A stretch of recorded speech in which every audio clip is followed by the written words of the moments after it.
අද විල්ලන්නේ අපි කුරුණෑගල ටවුන් එකට. කුරුණෑගල ටවුන් එකට ආවේ අපි හැමදාම මාසකට පාරක් රුවන්වැලි සෑයට යනවනේ. ඒ රුවන්වැලි සෑයට යද්දී අපි මේ පාර හිතුණා අවුරුදු කාලේ නිසා කුරුණෑගල ටවුන් එකෙන් පොඩක් නවත්තලා හොඳ shopping පාරක් දාලා යන්න. කට්ටියම ඉතින් කතා වුණ විදිහටම ගානට කුරුණෑගල ටවුන් එකට අපි 12:01 වෙනකොට ආවා. ඒ ටයිම් එකට ඇවිල්ලා අපි පටන් ගත්තා ටවුන් වටේ පොඩ්ඩක් ඇවිදලා අවශ්‍ය තැන් බලලා. ඉතින් අපි කුරුණෑගල ටවුන් එකට වැඩි එන්නේ නැහනේ. ලස්සන ටවුන් එකක්. ඉතින් හැමතැනම ඇවිදලා අපි තිලකවර්ධන ටෙක්ටයිල්ස් එකට ගියා, නොලිමිට් එකට ගියා, ඒ වගේම ශ්‍රියානි ඩ්‍රෙස් පොයින්ට් එකට ගියා, ෆැෂන් බාග් එකට ගියා. පුළුවන් තරම් තැන් වල ඇවිද්දා. ඉතින් ඇවිදලා ඇඳුම් බලන්න තමයි ගියේ හැමෝම. මේ ඉතින් යනකොට අපිට තිලකවර්ධනක හොයාගන්න ටිකක් අමාරු වුණා. ඊට පස්සේ වාහනේට පොඩ්ඩක් පාක් එකේ නවත්තන්න කියලා අපි පොඩ්ඩක් පයින් ගියා. පයින් ගියාට පස්සේ මෙන්න මේ මල්ලි තමයි කිව්වේ පාර මේ තිලකවර්ධනක තියෙන්නේ කොහෙද කියලා. අතට මේක හිතා ගන්න බැරි පොඩ්ඩක් ඈත තියෙන්නේ. එතනට ගිහිල්ලා ඔන්න අපි බැහැලා මුලින්ම යන්න හිතන් ඉන්නේ තිලකවර්ධන ටෙක්ටයිල්ස් එකට. ඒ යන අතරතුර ඉතින් ලස්සන තැන් දැක්කා. රතිඤ්ඤා කඩ, පළතුරු කඩ.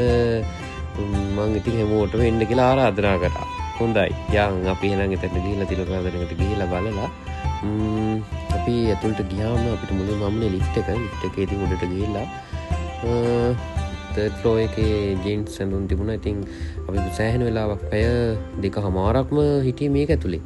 ඊට පස්සේ ඉතින් ටිකක් රෑ වුණා. යනකොට මෙන්න කෝච්චියක් යනවා.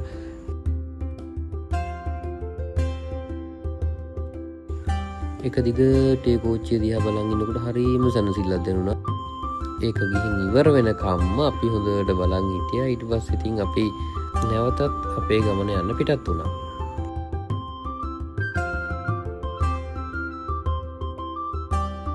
ඊට පස්සේ මුලින්ම ගියේ අනුරාධපුර කීල්ස් එකට. කීල්ස් එකට ගිහිල්ලා අපිට හෙට පූජාවට ඕනි කරන සියලුම ද්‍රව්‍ය ටික කරගත්තා. අපි කීල්ස් එකෙත් මං හිතන්නේ පැයක් විතර කාලයක් හිටියා. මේ බඩු ටික ඔක්කොම අරගෙන ඉවර කරගන්න. මම මෙලිබන් බ්‍රෑන්ඩ් එක තමයි මේ පාර තෝරගත්තේ. මං කැමතිම මගේ ෆේවරිට්ම බ්‍රෑන්ඩ් එක තමයි මෙලිබන් බිස්කට්ස්. හරි පිරිසිදුව පිළිවෙලට පූජාව සකස ගන්න ඕන නිසා අපිට ඕනේ පළතුරු ටික, අපිට ඕනේ අනිකුත් ද්‍රව්‍ය ටික අපි හරි පිළිවෙලට ගත්තා.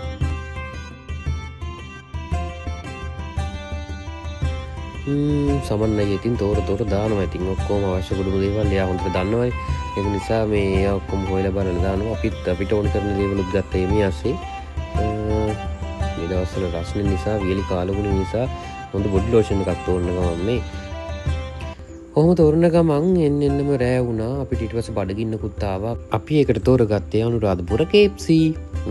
මේ තියෙන අනුරාධපුර KFC එක අපි ඇතුළට ගිහිල්ලා අපිට හොඳ පැක් එකක් තෝරගත්තා. ඒ පැක් එක තමයි මේ තියෙන්නේ. මේ අපි 5 දෙනෙක් හිටපු නිසා ඒ වෙලාව නම් සෑහෙන බඩගින්න අම්මෝ ඉන්න බැරි බඩගින්නක් අපි දවල්ට කාපු ගමන් කාලම නෑ. ඒක නිසා දැන් රෑ මං හිතන්නේ මෙතන රෑ 9ක් පහුවෙලා ටයිම් අපි එතනට යද්දී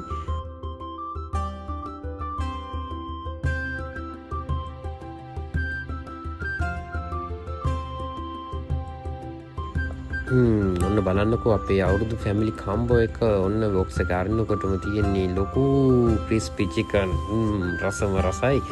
ඊට පස්සේ අපි එතනින් අපේ ඩිනර් එක අරගෙන අපි ආයි අපේ ගමන යන්න පිටත් වුණා. ඉතින් දැන් අනුරාධපුර ටවුන් එකේම ඉන්නේ. තව පන්සලට තියෙන කිලෝමීටර් 5යි. එහෙනම් බයි.